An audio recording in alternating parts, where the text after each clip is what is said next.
I'll set the table here a little bit for Bears and Vikings. Obviously a divisional game. Bears, these guys went to overtime a couple weeks ago at Soldier Field.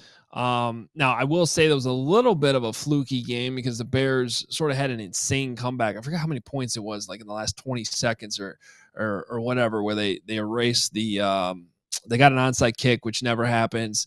They end up kicking a field goal to go to overtime. And then, unfortunately, Caleb Williams took a really bad sack in OT.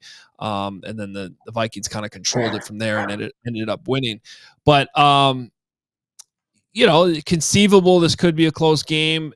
The way things have gone here since that game was played, though, obviously the Bears had that catastrophe in Detroit at the end and then pretty much no-showed against the 49ers last week. And then the 49ers basically no-showed a few days later against the Rams and had one of their players literally quit. So it's kind of hard to figure out where this Bears team is right now. A significant development going into tonight is that Braxton Jones, their left tackle, I've never heard of this, Bo.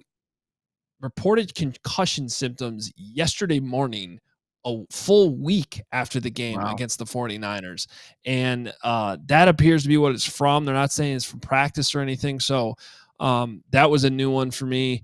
And he's out. He did not make the trip. So there's last week, Karan Amagaji, who's a third-round pick out of Yale, who's very inexperienced. He was up as the swing tackle over Larry Borum, was kind of been the Bears swing tackle for a few years now. I'll be interested to see what direction they go there, because obviously Larry Borum's got the experience, but he's always sort of been a liability when he's in there. Otherwise, you're running with an Ivy League rookie at left tackle in his first start, and going up against his Vikings defense. That could be very significant tonight, trying to keep Caleb Williams upright.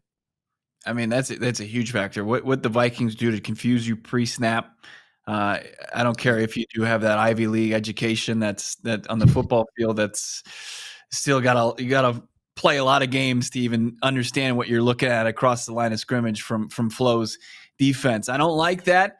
But when you start to look at this, where the Bears are in their season, we talked to Joe just then about the Cowboys. I mean, it's all about the performance from your quarterback, I would assume, Hogue. You want to see Caleb. I know he finished a little bit stronger after a disastrous first half against the 49ers. I'm sure you're just looking for a solid Caleb performance tonight, right? Am I right? Yeah, 100%. That's why it's a little, extra concerning and disappointing to see Braxton Jones being out, because that could really hamper just sort of what progress you can even get if he's running for his life. Now, I thought Caleb and the offense did a pretty decent job of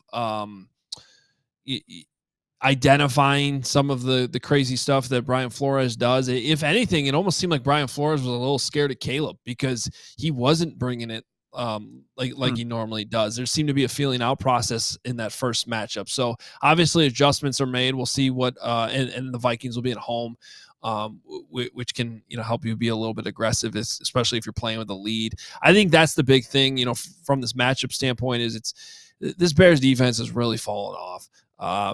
Really since the Hail Mary game in Washington. But as much as they needed to fire Matt Eberflus when they did, they fired the defensive coordinator in that process too, and he's a decent defensive play caller. And that was glaring last week against the 49ers, that they actually did miss Matt Eberflus's defensive play calling. I expect that to continue. I think this direction of this defense really leaves them in a tough spot where it's going to be hard to keep up with the Vikings tonight.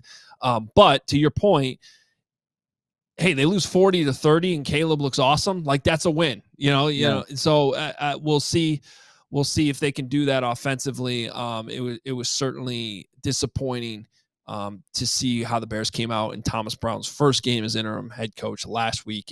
And certainly if he wants to have any chance of keeping the head coaching job, you got to win these divisional games here. And the Bears do finish with three of the last four games against the NFC North.